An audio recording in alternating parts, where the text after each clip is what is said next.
सोचो एक फ्यूचर जहां इंसान और मशीन्स के बीच फर्क मिट चुका हो। आज हम ब्लेड रनर 2049 के कहानी का खुलासा करने वाले हैं। एक डीप साइंटिफिक कहानी जो आइडेंटिटी, मेमोरी और ह्यूमैनिटी के मीनिंग को हिला कर रख देती है। तो चलिए ज़्यादा देरी ना किए शुरू करते हैं आज के इस वीडियो को।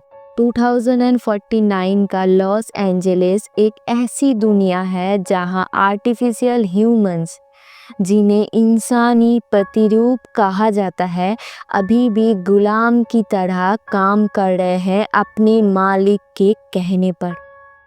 ये प्रतिरूप इंसान पहले से ज़्यादा एडवांस्ड है, स्पेशली नेक्सस 9 मॉडल्स, जो सिर्फ आदेश का पालन करने के लिए ही डिज़ाइन किया गया है। इनके पास इमोशंस और फीलिंग्स को अपने अंदर जन्म देने का कोई हक नहीं है।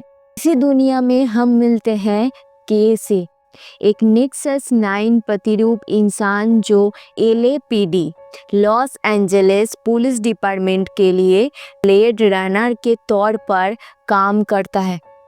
उसका काम सिंपल है, जो पुराने प्रतिरूप इंसान कंट्रोल से बाहर हो गए हैं उन्हें रिटायर करना, यानी मार देना। के की कहानी तब बदल जाती है जब वो एक प्रतिरूप इंसान सैपर मॉर्टन को रिटायर करता है। सैपर के फार्म पर एक पेड़ के नीचे उसे एक बॉक्स मिलता है जिसमें एक फीमेल प्रतिरूप इंसान के रिमेन्स होते हैं, जो बच्चा जन्म देने के वक्त मरी थी। ये डिस्कवरी शॉकिंग है क्योंकि प्रतिरूप इंसान का बायोलॉजिकल रिप्रोडक्शन इम्पॉसिबल माना जाता था। इसका मतलब था कि अगर ये सच बाहर आ गया तो ह्यूमंस और प्रतिरूप इंसान के बीच एक भयानक जंग शुरू हो सकती है। के अपनी बॉस लेफ्टिनेंट जोशी मैडम को इस बारे में बताता है। जोशी डरती है कि अगर प्रतिरूप इंसान का बच्चा है, ये सच सामने आया तो सोसाइटी का बैलेंस टूट जाएगा। इसलिए वो के को आदेश देती है कि वो उस बच्चे को ढूंढ कर रिटायर कर दे और सारे सबूत मिटा दे, चाहे वो बच्चा जिंदा हो या नहीं। इन्वेस्टिगेशन के दौरान के वालेस कॉरपोरेशन जाता है, जो अब प्रतिरूप इंसान बनाती है। यही पता चलता है कि मरी हुई फीमेल प्रतिरूप इंसान का नाम रैचल था, एक एक्सपेरिमेंटल नेक्सस 7 मॉडल, और उसका रोमांटिक कनेक्शन था फॉर्मर ब्लेड रनर रिक डेकर्ट के साथ। वालेस कॉरपोरेशन का CEO नियंडर वालेस प्रतिरूप इंसान रिप्रोडक्शन का सीक्रेट जानना चाहता है ताकि इंटरस्टेलर कोलोनाइजेशन को एक्सपैंड किया जा सके। वालेस अपनी लॉयल प्रतिरूप इंसान लव को के पर नजर रखने भेज देता है ताकि के इस केस के दौरान जो भी उसे सबूत मिले उससे के से पहले लव वहां पर पहुंच सके और सबूत इकट्ठा कर सके। सैपर के फार्म पर के को पेड़ पर एक डेट दिखाई देती है 6/10/21, जो उसे अपनी एक बचपन की मेमोरी की याद दिलाता है, जिसमें वो एक लकड़ी के घोड़ा छुपा रहा होता है। प्रतिरूप इंसान की मेमोरीज आर्टिफिशियल होती है, लेकिन के की होलोग्राफिक AI गर्लफ्रेंड जोई सजेस्ट करती है कि शायद ये मेमोरी रियल हो सकती है। के दिमाग में पहली बार डाउट आता है, क्या वो पैदा हुआ था या बनाया गया था। LAPD रिकॉर्ड्स में के को पता चलता है कि उस डेट पर 2 बच्चे पैदा हुए थे जिनका DNA सेम था, लेकिन जेंडर्स अलग रजिस्टर किए गए थे। लड़की को मरा हुआ दिखाया गया है, जबकि लड़के का कोई क्लियर रिकॉर्ड नहीं है। के का इन्वेस्टिगेशन उसे एक पुराने ऑर्फनेज तक ले जाता है जहां के रिकॉर्ड्स मिस्टीरियसली मिसिंग है। ये जगह के की मेमोरीज से मैच करता है।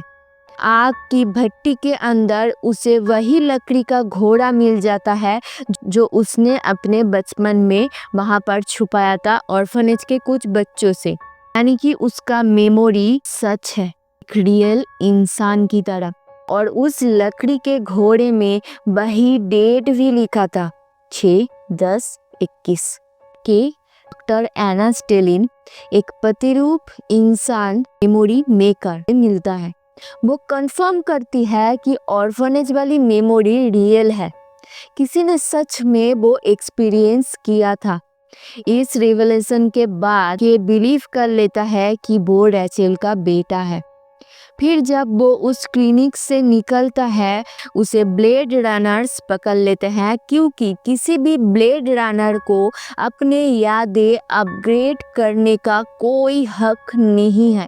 फिर उसे ऑफिस ले जाकर बेसलाइन टेस्ट किया जाता है, जिसमें वो फेल करता है, क्योंकि अब उसमें इमोशन और फीलिंग्स दोनों आ गए हैं। तो एलएपीडी को शक हो जाता है कि वो अब अपग्रेडेड इंसानी प्रतिरूप बन गया है, जिसके अंदर फ्री विल आ गया है। जोशी उसे 48 आवर्स देती है, या तो वो टेस्ट पास करे या फिर रिटायर हो जाए।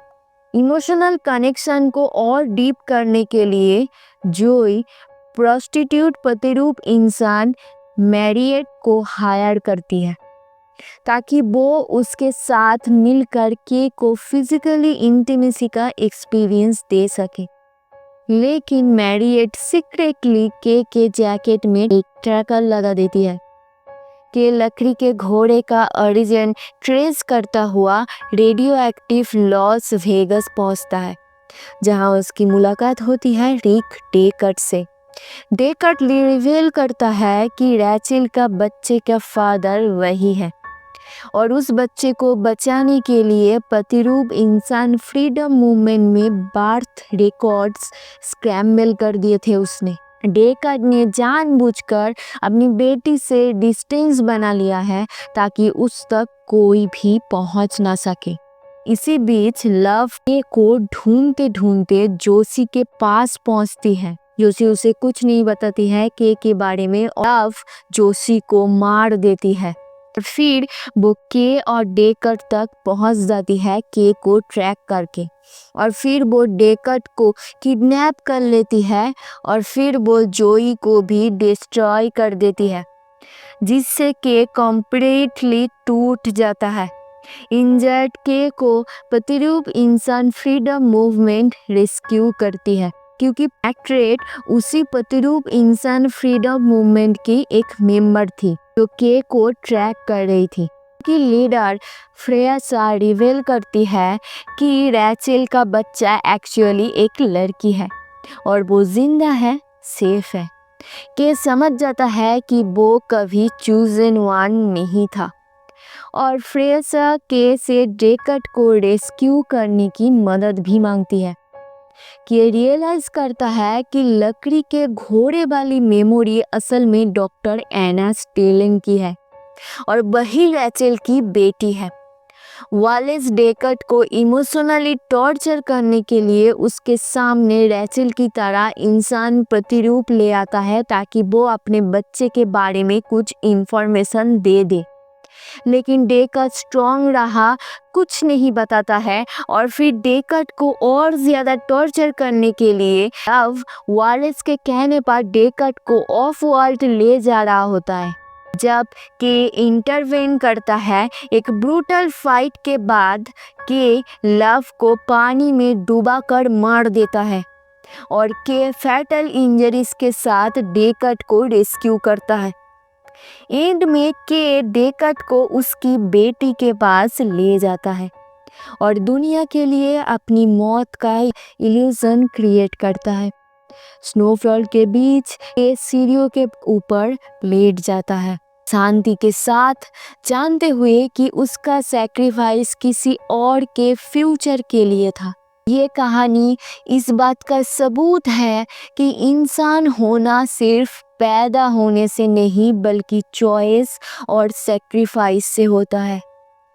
अगर आपको डीप साइंटिफिक और इमोशनल स्टोरी टेलिंग पसंद है तो ब्लेड रनर 2049 एक मास्टर पीस है।